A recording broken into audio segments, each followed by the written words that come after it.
Good morning and welcome to the Ōtorohanga District Council meeting on the 24th of February.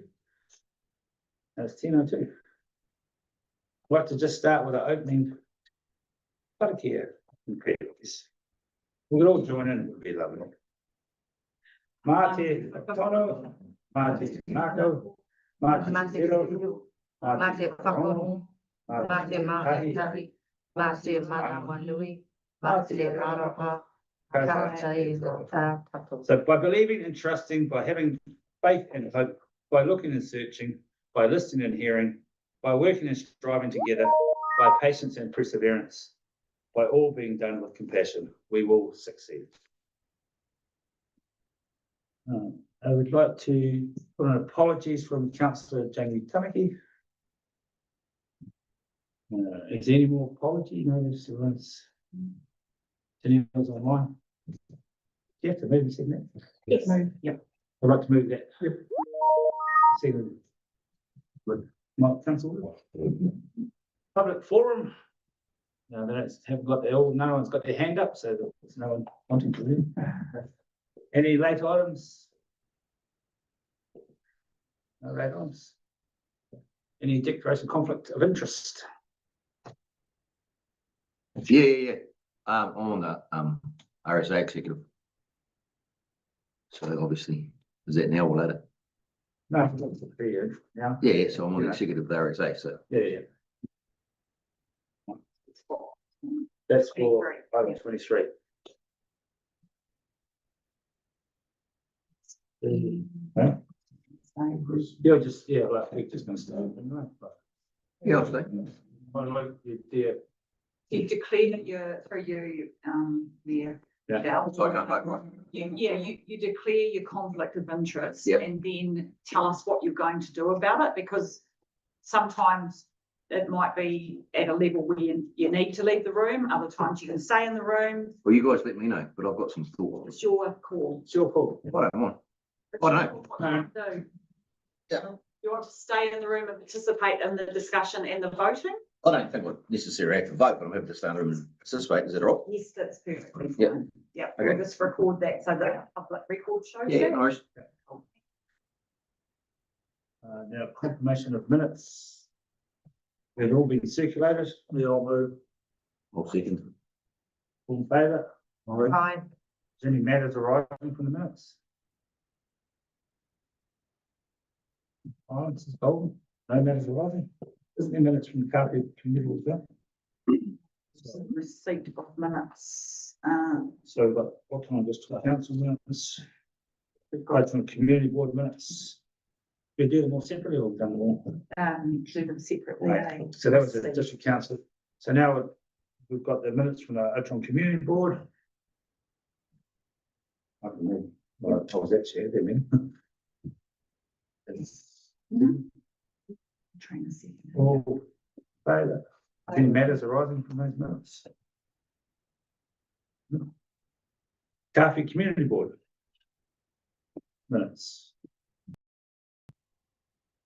Yeah, I'll read those, I was there, so I can second them. Any matters arising? there was just a couple of minor ones, but the code of conduct, there was some discussion on pecuniary interests, conflict of interest, and what the difference was between declaring a conflict for non-pecuniary as opposed to pecuniary. And we just wanted to get that clarified for the members of the board members out there as to the difference in the two, but to make it clear that if they weren't sure to come and ask. So, yeah. The only other item there was we had a member of the public present on the beach access, and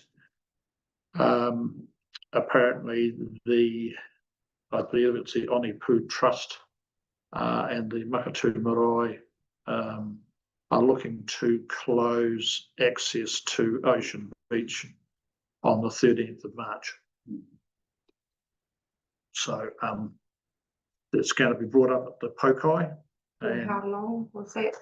Well, I wasn't quite clear. I spoke to to Daisy afterwards, and I wasn't sure whether it was just for the weekend or whether it was a permanent thing. So I think they're just going to do it and see what happens. My impression was it was just like for a weekend, just to like publicise it, so to get people.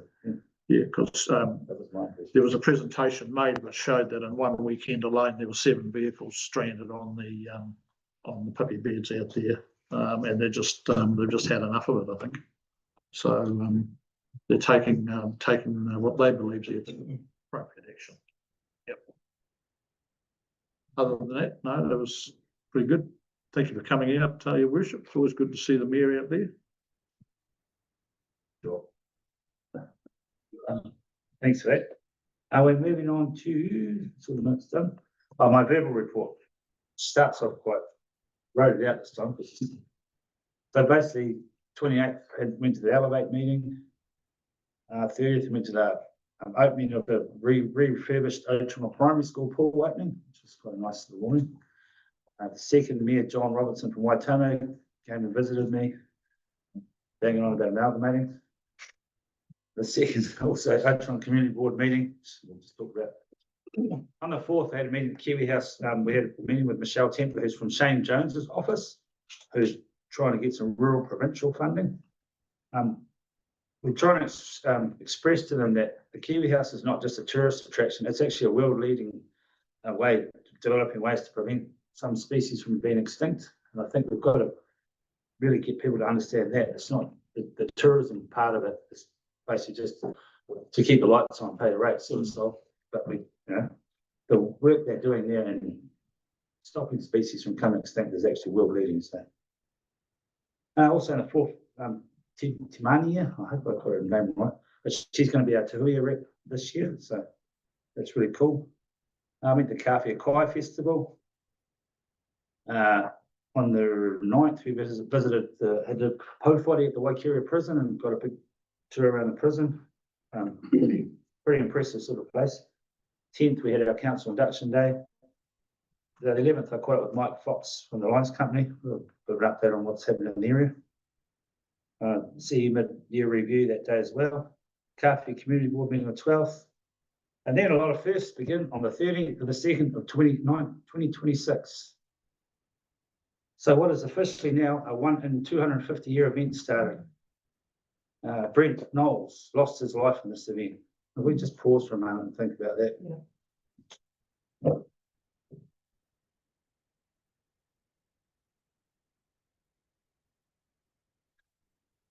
The next day, the next morning, my first civil defence emergency happened, which then entailed my first ministry visit, first TV interview, first radio interview, the first time meeting with people whose houses were flooded, first time meeting with our cousins from Waipa. That was an experience. First time witnessing council staff from Ōtorohanga and neighbouring councils come together and work 24/7 in the Emergency Operations Centre. They'd be applauded for that. And the first time setting up a mayoral fund, and we've been starting to give out money for relief for those people affected. And then a good news story on Saturday, we had the Truck and Ute show. And the feedback from the ride organisers, which I think is really cool for our town, is they were blown away by how polite the children of Ōtorohanga and how many thanks they've received from the kids going on the rides. So what I think is, the people of Ōtorohanga, be proud of yourselves. Your support of each other is amazing. I'm so grateful to call Ōtorohanga my home. I'd like to move that my report gets set. I'll second it. Oh, Second, Katrina. Well done. Is there any matters arising? That weeks. I think it's done a great job actually with the emergency response. A lot of empathy and all, and genuine compassion. So well done. Thank you, Councillor. yeah, I'd agree with that. And I think as pretty much as an outsider looking in, because we weren't affected so much out our way, but it was quite clear that things were happening in here that we weren't fully aware of. And I just wanted to acknowledge your role in that, Rodney, and compliment you on the way in which it was all handled. So, well done. Thank you for that. Now we're moving on to some decision reports and understand Robbie is going to present. Might need to be called water lakes.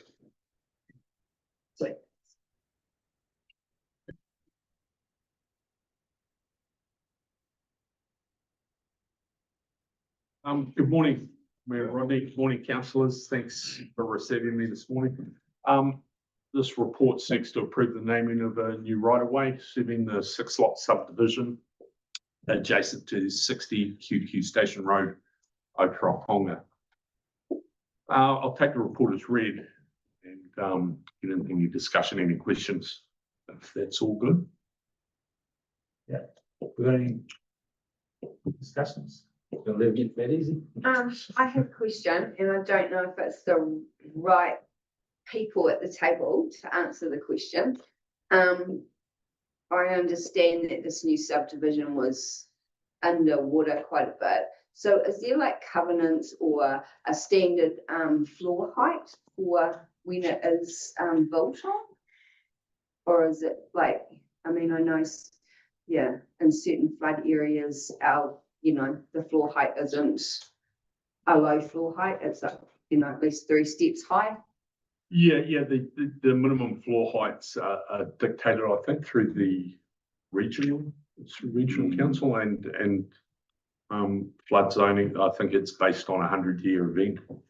Yeah, I think it's fair to say you probably haven't got the right people in the Yeah. room to answer that question. Yeah. But we can give you a bit of a steer on it. But there's definitely some robustness around the floor heights. That's probably about, unless you've got anything. No, but it's just the floor heights are typically dictated by, I guess, the runoff. But when a zone is within the floodplain of the river, the event situation, it supersedes an event situation that the floor levels might be dictated by, which is what we've seen in the latest event. It was as Mayor Rodney pointed out, 1 in 250 year, whereas reduced floor levels are typically 1 in 100-year event. So you're saying that's dictated by regional council, not? That's my understanding, but we can double check on that. I've made a note, Yeah. councillor, and we can check on that and come back to you. Just so we got some heavy boot. That Oh, we've got here. Sorry, I'm just That's okay. Any other questions? No. questions.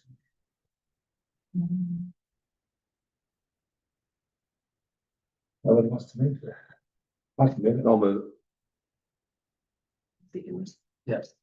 Move car seat. It's that day, all in favour? Right. Carry. do we need to read the stuff? Very good, sir. Information? I'd like to, yeah, sure, we can. Yeah. Instead. Do you want me to? Staff, do you want me to? No, I could do. Okay. But one of these. The staff recommendations, At page 42. Number 3, Green. because it's all the another one. Just read it. Oh, the Ōtorohanga District Council approved Fern Lane as the name of the new right of way adjacent to 60 QQ Station Road.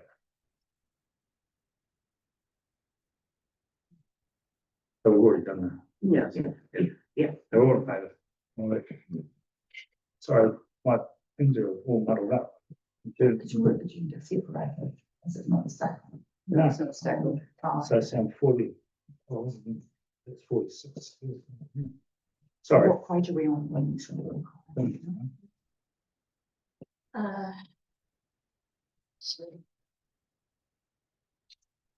It was- On page 48.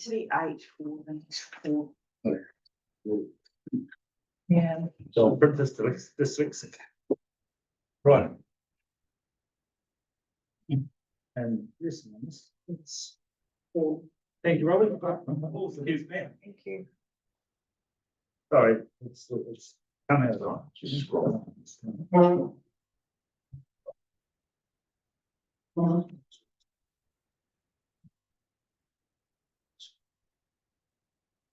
So, thank you, Mayor Rodney. So the first orders for temporary road closure for Anzac Day parades in Ōtorohanga and Kāwhia. We have had a last minute request from the organisers at Kāwhia that they wish to amend the road where they have the parade, and they wish to use Oiwi Street from Jervois Street intersection to parking in Church, which goes from a World War I memorial to a World War II memorial, and has a lot less traffic impacts on the community, so the community can still get in and out. So we need to amend that recommendation. Are you supportive of that change Totally. as the riding manager? Yep. Yeah, totally. It's a really good idea. For councillor that, thank you. Can I just comment on that, Your Worship? Yeah, what Paul is saying is that in front of the Anglican Church, there is what they call a lich gate, and inside the lich gate are the 34 names of the local men from Kāwhia district who died in World War I. And that used to be where they held the Anzac parades up until about 1960 odd. And then when the memorial obelisk was built in front of the library, the services were then held down there. So the service, the obelisk in front of the library is for all service people from all wars. It's not just World War II. But so the significance then to Kāwhia is that the World War I guys hadn't been sort of recognised, if you like, for some years in particular. And so the idea was to start the parade from the Lich Gate, have a small service there, a few words, and then march down to the memorial in front of the library, and then carry on with the parade from there. So it's as Paul said, it's a lot easier in terms of road closures and things too. Yeah. So I'm totally supportive of the change. Yeah. And happy to move on that basis if that's appropriate. I'll second it. Can I just add, with the Ōtorohanga parade, we did receive one objection, and the organisers worked with the objector and reached a solution that compromise. What's the compromise? Let the cars through between the dawn parade and the morning service. Right. So, So, excuse me, Madam, may I speak through you? yes, please. So their concerns from the Ōtorohanga Club was that the staff and members would not be able to access it. The public notice that went out stated that it was going to be closed for a long period of time. We are opening the road in between as normal. We've done every other year. We are looking at the intersection and the interface. At this point, we don't have enough information for the club to withdraw their objection. So it stands at this time, but we are working on it.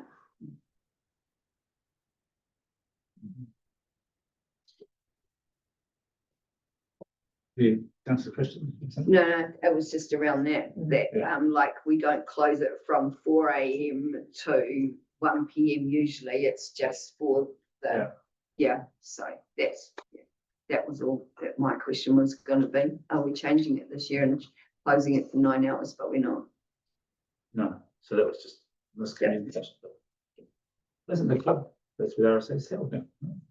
Yeah, well, I've been asked on behalf of the RSA to ask why we close so many side streets. So effectively, the only affected really areas from the village green down to the cenotaph itself, the Kakamuta Road to a degree. So why do we actually close the top end of State Highway 3 through the club? Because no one, okay, first thing in the morning, some of the vets will meet at the club and walk down the footpath, which they do anyway.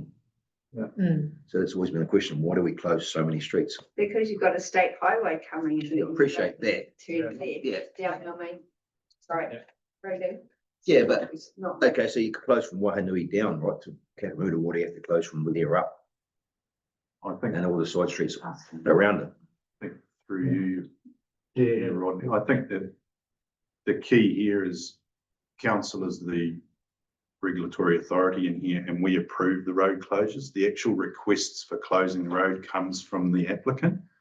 Yeah. So if there's been a disconnect between exactly how much road they want closed, that's something we need to sort out. So where the parade starts, where it finishes, if it is just from the village green through to the cenotaph, then that's something that, you know, we probably need to be explained a bit more in their application for road Okay. closure. So Sure. I think there's room to do, you know, to get this better, but Yeah. I can see, I've often wondered why the road closure goes right out to Pine Street, for example. So there's probably just a little bit more understanding around that.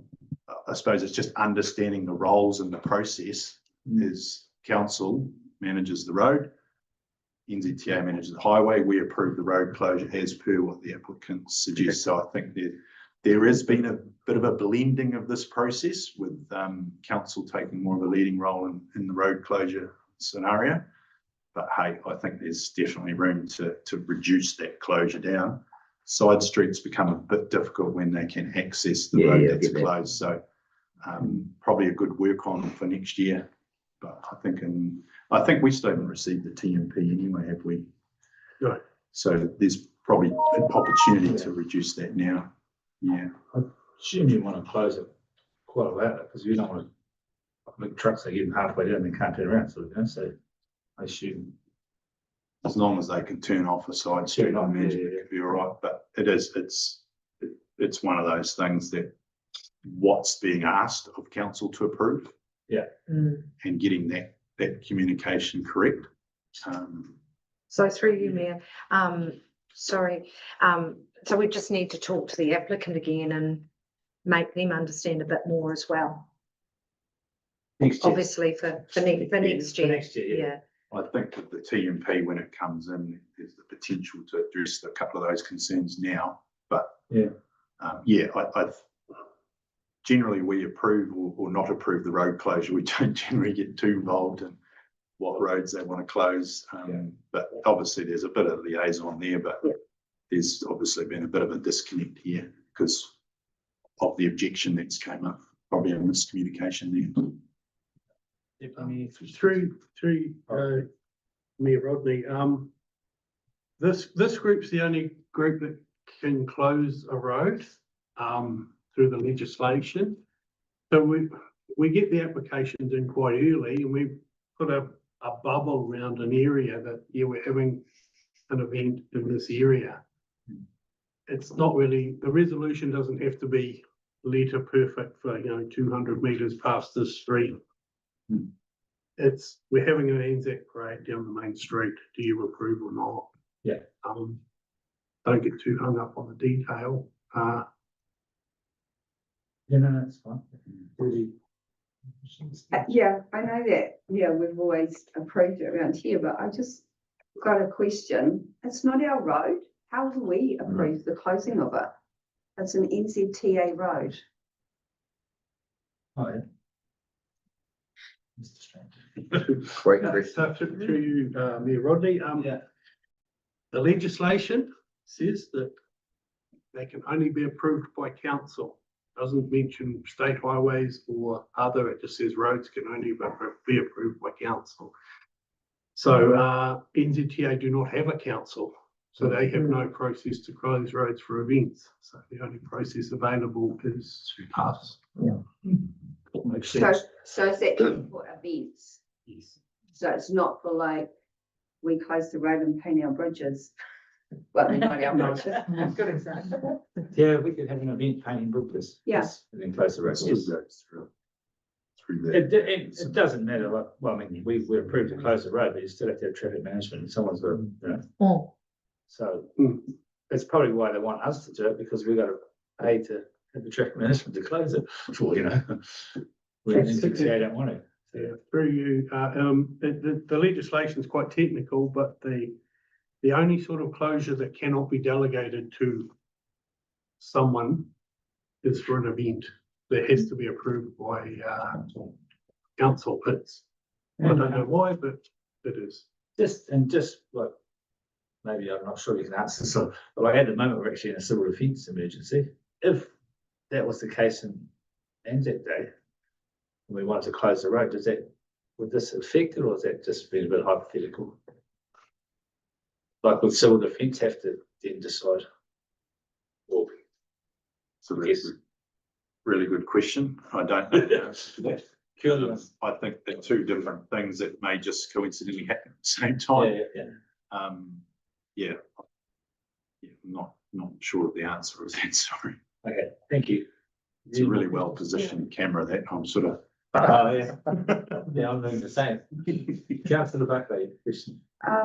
Through you, Mayor, just going back to the objection and their concern about the length of time that the road's been closed for. The 2 hours post the civic service, other than pack up of cones and cordons and things, what's the 2 hours allowed for? I believe the road's closed until 1 and the civic service is till 11. Would that fall into the same, that that's what they've asked for, so? Okay. I don't know. People I'm want assuming, back. is that right? Yeah. Someone can't walk very fast now. when they're- May I just touch them? Yes, May I speak through you? yes, please. So the period that the road is open in between is 6:45 a.m. to 9:30 a.m. Then they will shut down again. The road is scheduled to be open at 11 a.m., but it's opened when the people are off the road and the road is declared safe. So there's a little bit of processes, but it is not till 1 o'clock in the afternoon. Officially. The 1 o'clock will be half year because at 1:45, that's when theirs start. This is from 3:30. So I Just just, gives them leeway, doesn't it? yeah, I just think it's Just wiggle room, yeah. an error potentially. Okay, Oh, okay. thank you. Yeah, through the mayor, what's the road closure gonna cost, just approximately? Again, through Mayor Dow. Well, I don't know the answer. Just to A lot of people's lives was lost. That's why we Yeah, closed the no, road. I'm not, yeah, just out of curiosity. Okay, so just to clarify, the applicant is the mayoral office and I am administrating it and I am the applicant's agent, I guess. The budget for last year was just over $10,000. And we budget that in our long-term plan every year. Yes. With the changes made from here, and what we have to do, we may have to put a hard barrier across that intersection for safety reasons. They're doing that assessment now. We don't have a confirmed figure at this time because they're having to redo their quotes. Because obviously they had originally said it the same as last year. They were going to provide 3 people. We had 2 ODC staff members there last year in support. That may change depending on the new roads that are being shut. One of the issues relating to that section of road is that the ambulance and the fire entrance exit from the onto the road is within that cordon. Right. So there's currently health and safety assessments there as well. So do we think it'll be about 10,000 or a little over 10,000? I honestly, if we have to put a hard barrier, there's options between plastic and concrete. If we're doing concrete, on expecting 12 to 15,000. Yeah, So just like we out- may run over budget, no, just out of curiosity. Yeah. but we've budgeted 10. Not pack a truck. It's gonna be just like a truck, yeah. Okay, any more questions? So I'll read the resolution this time, shall I? It's quite long. Slightly changed. Yeah, so I'll be about, change on the phone, have I? That's kind of over there. Or just, You don't need to read it. don't need to read it, yeah. You happy if I don't read it, everyone? Yeah. So the resolution is to close the road for exec services, okay? There's a few technical things around it, but yeah, we're all in favour of that. Yeah. Oh. I'd like to move that. Seconds. All in favour? Right, Yeah, subject to the amendment for code. Yeah. yes. Yeah. Closing of land debt. All in favour? Right. Against? Yeah. One abstention, remember? Pardon? One abstention. Yeah. Yeah. Yes.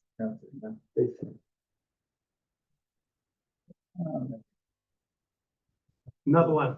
Thank you. Yeah. Thank you to you, Mayor Rodney. This is an application for a road closure for the Ōtorohanga Fire Brigade 100-year event. They're also having an open day where they are going to show the public around the new fire station facility. And it affects a short section of one road. No objections were received. We'll close this closure. Tony. We have questions first, yeah. Any questions on? No, that one's a logical closure. Just, Councillor? just so you, Mayor Rodney, the highlighted thing that's pretty over exaggerated, it's gone past Mitre 10's entrance by probably about quite a bit. Yeah, so that's not relevant to where it's getting close, is it? Yeah. No. And they'd obviously communicate with Mitre 10 about that so that there's no Saturday deliveries of trucks, because that would be a nightmare. Yeah, just curiosity. The fire brigade have got the ability to shut a road anyway. It's fine. Yeah, but Could they not just go and do it? set a fire somewhere. No, but I mean, Yeah. you could say there's a chemical leak or something now, yeah. They've actually got that power, haven't they, It's celebration. to shut a road, yeah. Through you, Mayor Rodney, this group is the only group that can close a road. Everyone else has got powers to do things for emergencies, for maintenance, but for an event, only this group. Okay. Someone would like to move. Yeah, well, Oh, so I'll read this one, it's a short one. No, it's something in my wages. The Ōtorohanga District Council approved the temporary road closure for the Ōtorohanga Fire Brigade 100-year event in accordance with sections 319H and 342 and section 11 of the Schedule 10 of the Local Government Act 1974, Balance Street on Saturday, 7th of March, 2026 from 9:30 to 2:30 p.m. And authorised public notification of the approved road closure before the event as required by the Local Government Act 1974. And that was by Councillor Carr, and it was seconded by Deputy Mayor Christensen. All in favour? right. Against? Carried. Thank you. Thank you. No, that's good. We're the only one that can close the road.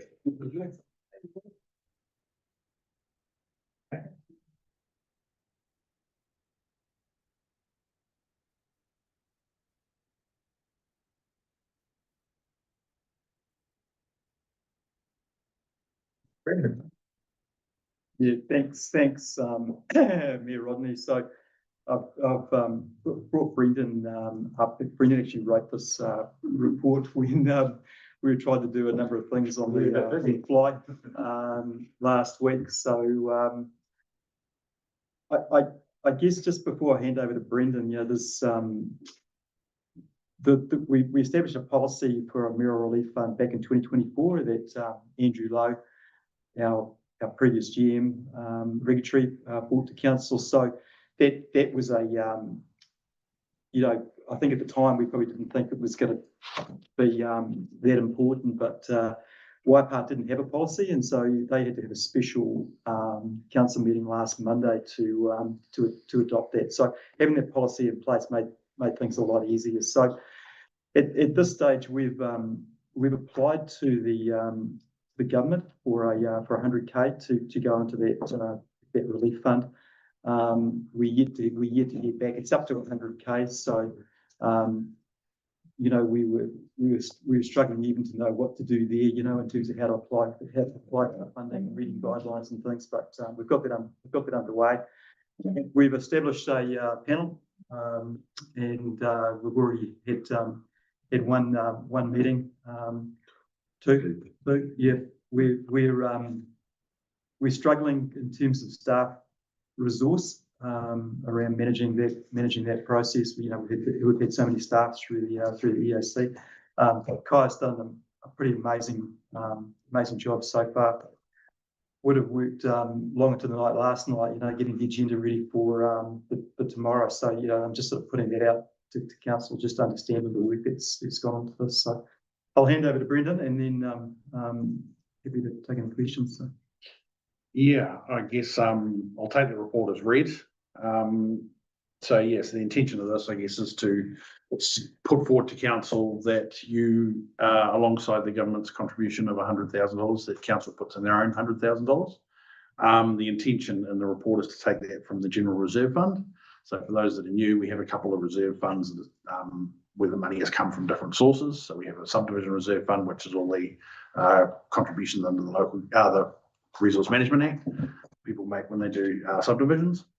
We have some other ones to do with the Upper Waipa River and a few other little things. The General Reserve Fund came from, it's been around longer than I have, sale of some land. Yeah, it's come from a variety of sources, and we've used it kind of for different things over the years. And you know, when we did our last district plan review, 15 years ago, we funded that out of the General Reserve Fund. So it hasn't always been used for capital type work. It's been more used for one-off type expenditure where there is obviously there's a cash flow impact, but there's no direct rates impact in transferring that fund. So yeah, and I guess the intention with the money is so just to cover off a bit more with the government money. After 6 months, we have to report to NEMA, I think it is, what we've spent that money on, who's gone to, all that sort of stuff. Any money that is unspent of that money that they give us after 6 months, we have to give back to the government. So our intention, and I'm pretty sure we're fine doing this, is that would be the first lot of money we would use, and then the council money would then become the next lot. Sorry, Brendan, Yep. through you, Mayor Dow. The public donations would So I guess- be the last lot.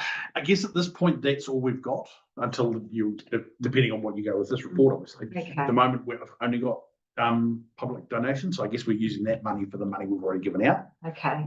After if you go ahead with this recommendation, adopt that, then I guess the question becomes, do we start using council's money before the public money, up to a point before we get the government money, because we don't know when we're going to get the government money. So yeah. Are we allowed to pay us back from the government money? 'Cause I guess it's this is No. purely just from a cash flow Yeah. Yeah. point of view. You know, it's like, I mean, I guess, you know, we've got people in need, you know, Yeah. that have applied for that fund, you know, so we're not gonna not pay them because we haven't got enough cash in No, that. that's not fund. quite what I was meaning. Yeah, I was yeah. more meaning Yeah. that the government is funding their money. Yeah, and then you've got that money in the background that the public have Yeah, donated, and that gets used later if down the track. No, Yeah, but no. I guess the thing is that No. we at this stage presenting this report, we may get 100K from the government. We may not. I'm assuming we've applied for 100K. Yeah. Is that what we'll get? So the idea of this was to match it, and then if we didn't use it, or we would just transfer it back into the General Reserve Fund. Yeah. Mm-hmm. Have you finished, Brendan? First you wait for Brendan. Yes, yeah, no, I think I have, yeah. Sorry. Yeah, no, that's fine. Yeah, happy to take questions. Yeah, Mayor, you might want to say a few things about the panel that you've set up, Oh, yeah. and I know you've reached out to other mayors in terms of the criteria that we've used and this fund. Yeah, how we, well, the first one I ran was Rahette Stilts from the Gisborne directly. She's the mayor over there because they're kind of, unfortunately, they're experts on disasters. So she gave us some guidelines to use. So it's basically people automatically get a yellow sticker house, they automatically get 2,000, they'll red sticker automatically 10. It's just to give them that initial, so they can go and buy some, clothes or groceries, sort of, And so then there's actually a policy where we've got a panel. That's a matter, with insurance, ready, which is Shane, Andrew, and myself, and then Jamie's from the Ringouti ward. And yeah, so we basically go through and then, unfortunately, keep an eye on making sure that people are as needy as they say they are. And, but it's interesting, like when you ring up someone and say, here's some money to help you through, and they start bawling, and it's like they won a lotto, then I get all emotional again. So yeah, crying there, but anyway.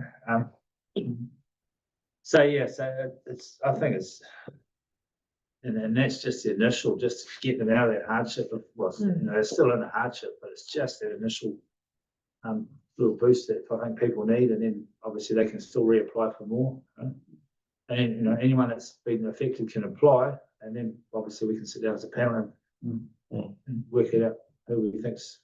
Yeah, so we processed a number of applications, and I think, how many did you say we've got for the next meeting, Kai? Another 17? The panel had 8 applications in round 1, and they have 10 in round 2. There are some that we do not have enough information to. Yeah.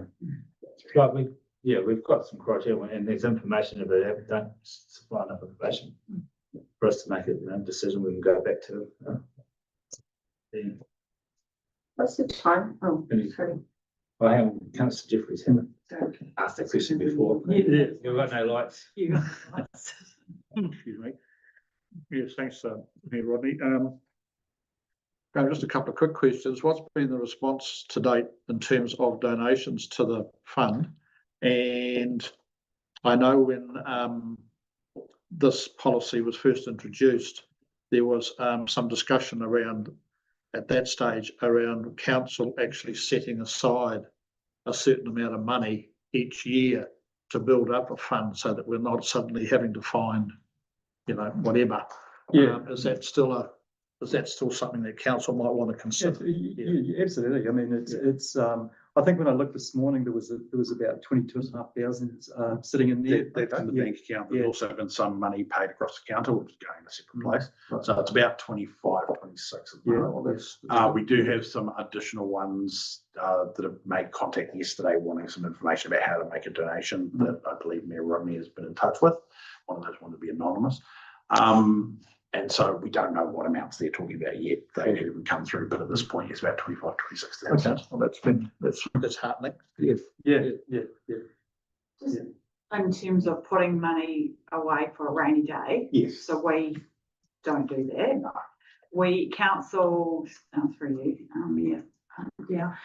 council decided that our debt headroom and our reserves were enough, rather than waiting for a rainy day, that we had enough in our, our other kind of, financial mechanisms to cope. I mean, this may encourage us to, to review that, but that was the decision making at the time, because we know other councils have put, money into an emergency fund and built that up. But when we talked about it at long-term planning time, it's been the decision not to do that. Yeah, no, that's good. Thanks, Tony. I really just raised that question because that was the point I think that needed to be clarified as to why we didn't do it.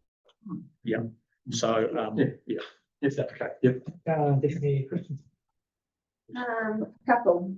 How often does the Merrill Fund Committee meet? And then following on from that, if all the information isn't there, are we getting back to them before the next meeting so that they can get the information in to be considered in that next meeting? Because they're all need, that's why they're applying. So I'm just wondering if the turnaround is matching the following meeting. In terms of meetings, so there was a couple last week, adjourned partway through because we were wanting some more information. There's another one tomorrow, so I'm guessing we'll probably work on a weekly cycle at this point. Obviously, over time, as the event gets further away, that may extend out. In terms of getting information, yes, we're doing our best to try and get back to people. Obviously, sometimes in these situations, it can be difficult to get hold of people. So Kaya and some other staff that are helping her out are doing their best to get in touch with people and get that information before the meeting or the next meeting. The panel's pretty flexible. Yeah. Sometimes you don't wanna, like one lady was trying to give some money to her. And she was like, so I rang her, because she obviously didn't know my phone number. So then she's like, she didn't answer, and then next time I get a text back, who are you? So I texted her, Mia. Yeah. And then finally, she let me out. She actually answered my call. And then she was very happy lady. So, it's just interesting little things. So, but that, but we are pretty flexible and Yeah, I think just an answer to your other question, which I think you were going to ask, is that when does it finish? I think the initial comms that have gone out, we haven't put an end date on it, but we can still do that at some stage, and I think, the last thing we want is to kind of stop people from applying for it. But I mean, it'll get to a point where we need to probably close it off. So. Yeah, as I said, with the government money, there is a 6-month deadline. I've put in this report that we use the same deadline for any council money that goes in. I guess the public's donations, that doesn't have any fixed deadlines. Each fund is set up for a specific need. So I guess at some point we do probably need to wrap it up, because we also have to report to Risk and Insurance Committee, or Graham has to, as to where all the money went. So there is no set deadline for that sort of money, but I guess we probably again want to use a consistent thing, because you don't want people coming back 2 years after the fact and claiming for stuff. Through you, yeah. So you're talking about when and if we get the money from the government, spending that first and then council money second. The donations, do you think that we've received so far and continue to get in, do you think that's going to carry us through that interim? Or do you think, I just worry that if it's not spent and we start spending government's money, that our people who have given money, given donations, that their money is getting used for the cause that they want it to be used for? Yeah, I'd imagine that we would use the donations after the government money. I don't know what your views on that, Tanya, because we can't give. Do we give it back to people? No, that's what I was going to ask. So I haven't been across this. Sorry. So just playing catch up, and I did set up a fund like this at Westland, which we kept open. Yeah. So it wasn't just for, because we had an event. We had event after events down there, and so we always had money in our donations, our mayoral donations fund, because it was all events. And the tricky thing was, we didn't give the money back. When the event finished, we didn't start refunding, because the administrative cost and burden of doing that was, and people actually got a bit offended. They were like, oh, I gave money so that you would give that out to people. I really want to know that. So we used the donations first. That makes sense. The government money. So the people could feel good that their money had been used in the situation and in the moment. So that would As you be. appreciate, there's donations there at $50. There's lots of, So it's So I just kind of wonder about that. Can I ask a question through you? Sorry, I know this is a bit odd, but are we doing this to match the government money? If they give us $60,000, are we going to put 60 in, or are we going to put 100 in? Look, to be honest, Tanya, I just, where we were last week, I just said to bring in, write me a report. And so we were kind of building the plane as we were flying it a little bit, so that's probably good. We could probably include that in the resolution to match the government funding. Now of up to $100,000 to match the government money. But if council wants to put 100 in, then they can. So that's fair enough. I say stick with that 100, and because we can transfer ours back. And the other thing is, if the government gives us nothing, well, that means we put nothing. And I think it's to go where the need is, and the panel pretty close, pretty good information. And we're only, I just want to be clear. No, that's good. Good Through here, we talk about matching the government money. And maybe zero is. And I guess the flip side of that consideration is, if we get to the point where we've got so many applications that we spent all the donations and the government money and the 100K council puts in, we would then come back to council and try and get more money, or do we have to cut it off? When I talked to Rahit, she was talking about millions. Some places have, like I Googled, some had 3, 4, 5, 6 millions. Councillor Butt. Yeah, how do you identify the separate funds? Like, does it go into a thing? I don't like the government monies. So they can come back and say, this is definitely come out of this fund. And at the end of the day, what happens if they object to that? So, well, if you spent 40 grand of our money, why haven't you spent 40 grand of your money? Yeah, I guess at this point, because we've got the money, so once the money comes in, we raise an invoice, so we'll know it comes in, all that sort of stuff. At this point, I guess we're just using a sort of to use an accounting term, a FIFO, first in, first out. Yeah. So the money that's coming in first is the money that's going out first. Once we get to that government money, then, and I guess our policy doesn't state this, is just how we're talking about it, and we'll use the government money before we use our own. From what I saw, there wasn't anything in particular saying we couldn't do that with the government money. That's not to say there isn't. So I don't see that they would come back, but I guess if they did come back, then we deal with that. If they come back and question it. We've seen the criteria for the government money. I've seen a fact sheet. Graham sent it. So apparently the process is the next thing is we'll get a letter from them confirming it, and then that'll have stuff. Yes, because they may give us you must use match by match. You must use some of ours and some of yours, some of ours and some of yours, rather than all of ours first and then all of yours. So I guess until we see that, I find it sort of a little bit funny that we use the money first. I think there'd be official in there somewhere. There could be. And at the end of the day, it's actually our money. It's kind of the people. It's just the people of New Zealand, not the people of Ōtorohanga. Yeah. I mean, there's no requirement for council to put in any money at all. You know, so was even to put that application into the government. I mean, I put it through. There was the guy here from NEMA on Monday, Tuesday, so I ran it through. I just put a paragraph in what we're going to use it for, sent it to him, and then he was going to forward it to the right government agency. You know, so I mean, it's a bloody minefield, all that stuff. You know, they've all been ringing me up crazy and emailing me that they want to help. So now they got to put their money in the bank if they want to help. We'll see. So I'd like to staff recommendation is the Ōtorohanga District Council approves an amount of 100,000 from the General Reserve Fund to the Mayoral Disaster Relief Fund established in response to the should have been the 14th of February fund. Oh, because that's when it was 14th was the bad. On the proviso that any money unspent after 6 months will be returned to the General Reserve Fund. I have a mover. Voted. Councillor Jeffrey, yes. Seconded Councillor Woodward. All in favour? Against? Carried. very good. Oh, that's great. We're going to the next. Oh. We're going to public school now, man. Oh, sorry. Updates. Shall we start with? Councillor Jeffries. Actually, sorry, we'll go Councillor Jennings online. Can we hear him? Neil? Can you hear us, Councillor update? Would we like to hear from you? Yeah, that's sweet. Yes. I've got notes.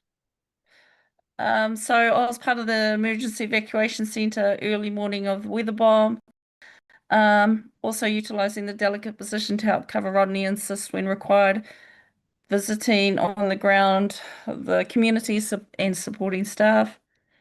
We built and supported relationships with rural.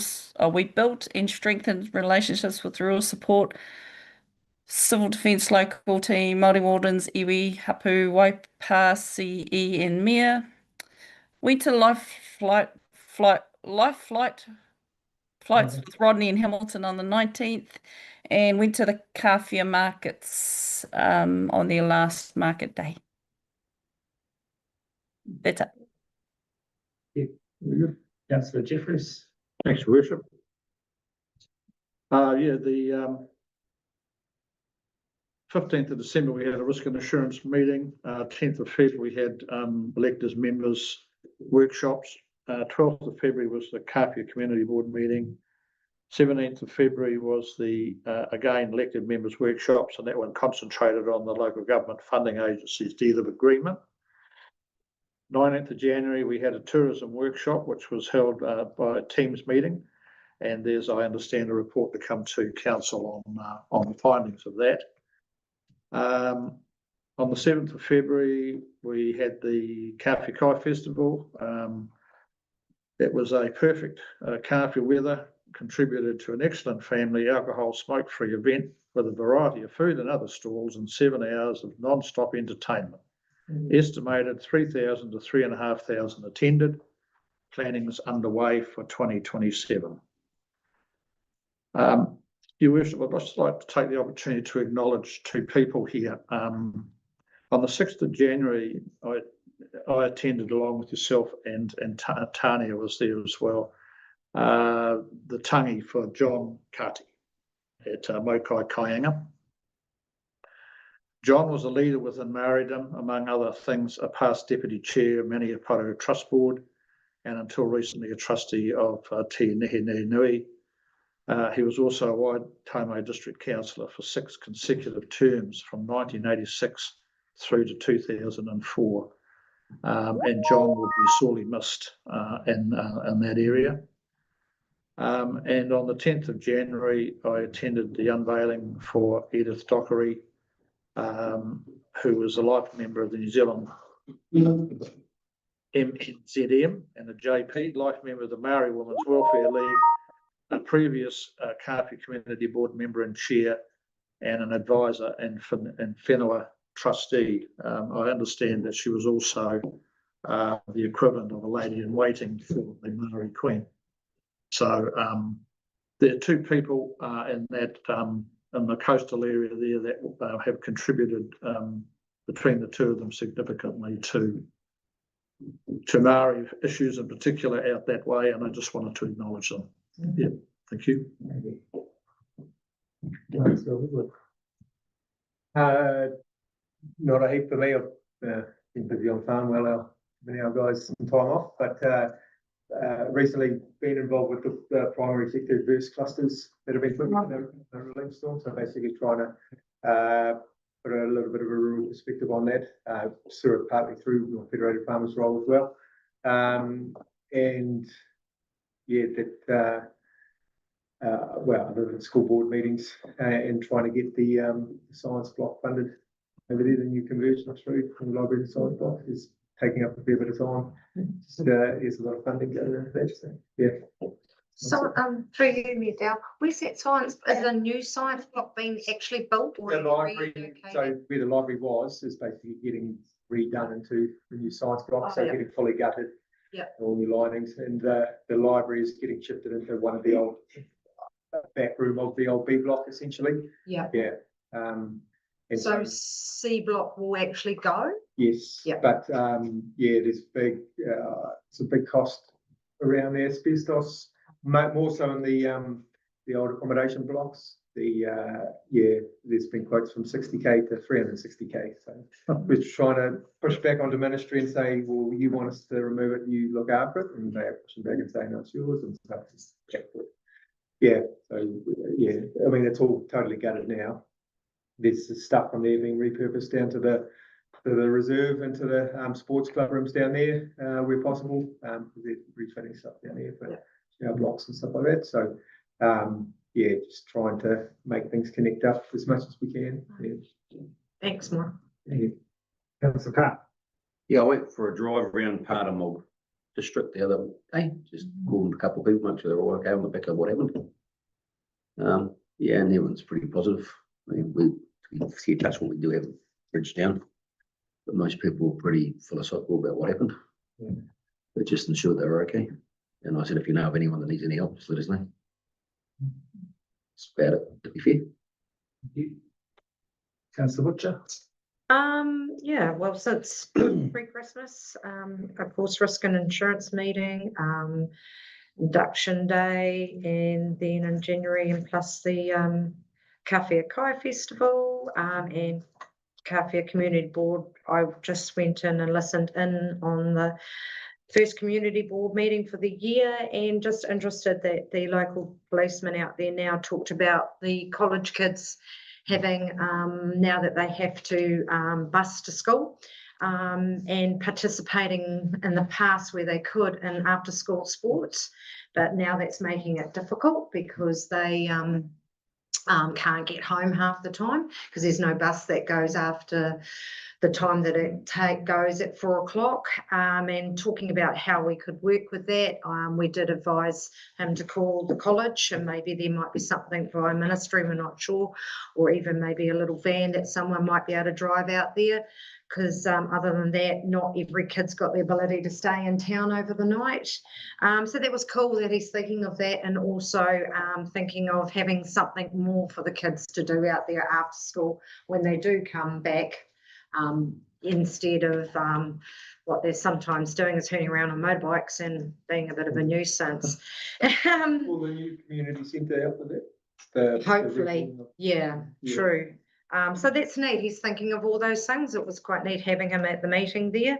And then, of course, sadly, our incident happened, 1 in 250 years, and we'll have a lot of learnings from that, and we'll go forward bigger and better in relation to helping, and just talking to people out there, helping with little bits and pieces that I could help with different community people, and the primary school, the museum, talking to the kindy, etc. And of course the truck and ute show on Saturday. That was so cool.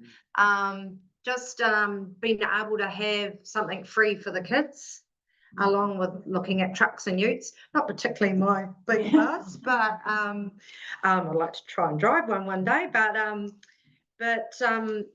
just the offside to that, because kids do love trucks on average, and having Toby there, the little other truck, and the 3 free games and stuff that the kids could do. There were some games from the men's shed had made, so we got them for free.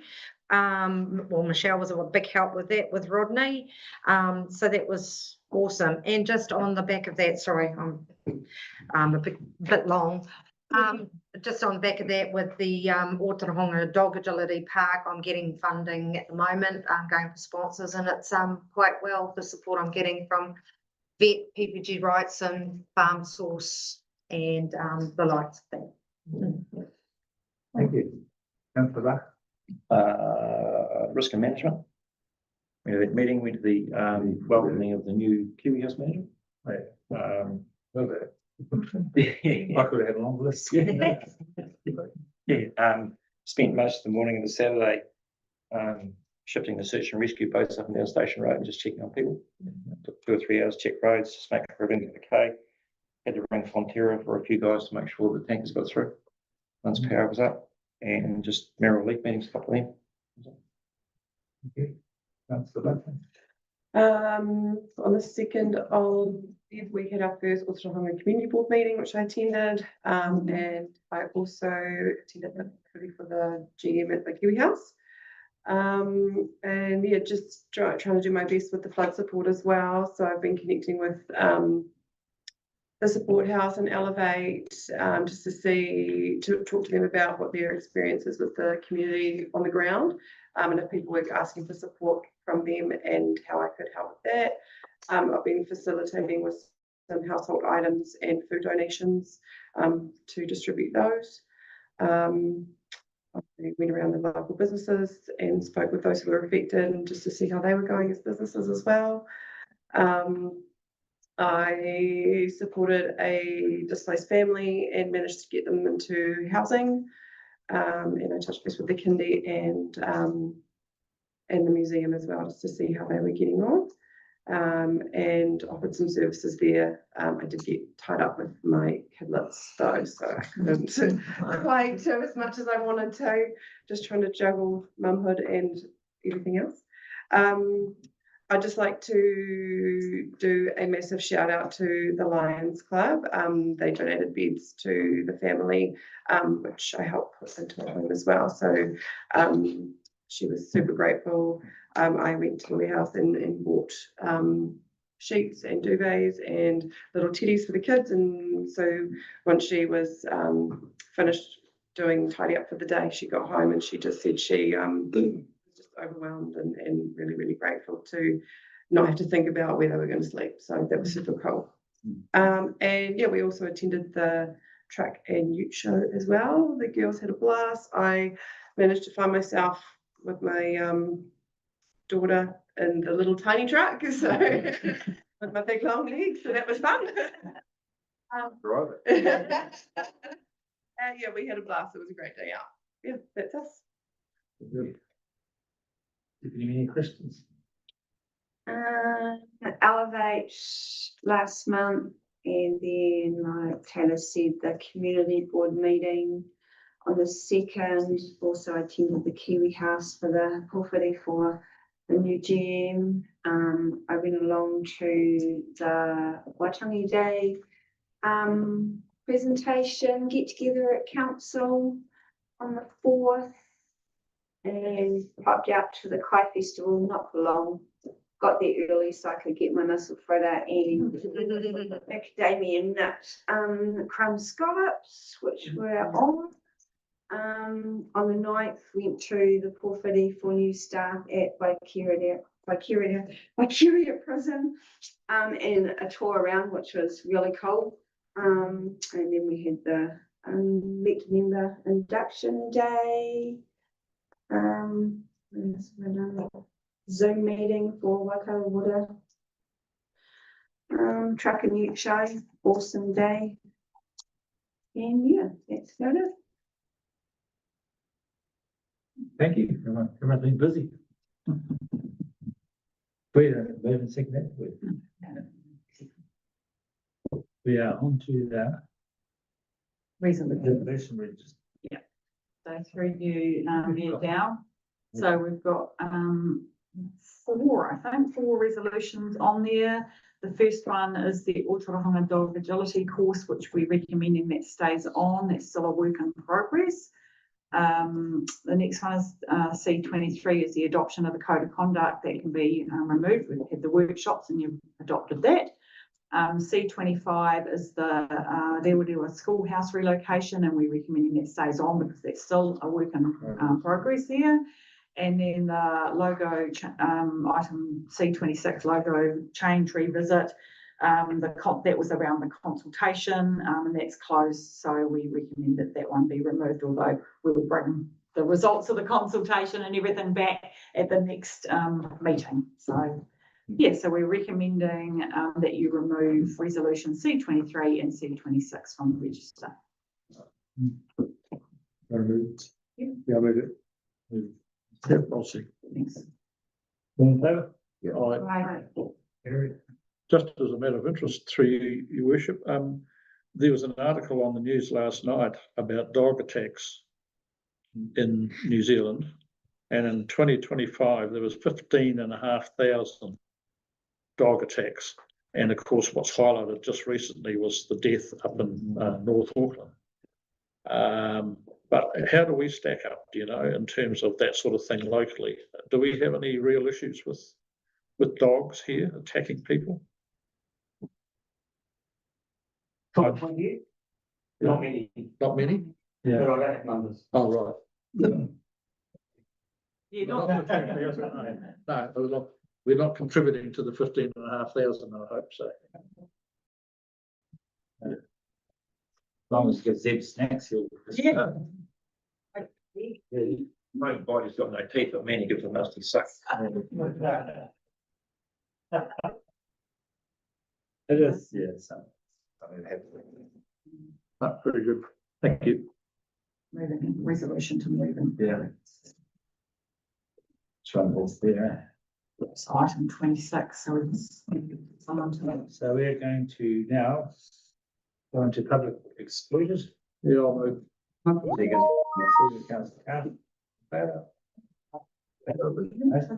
Just have a break. Someone do a few start. Sorry. About photos. Awesome. And our emergency venue. Yeah, exactly. You got it. Basically got the law.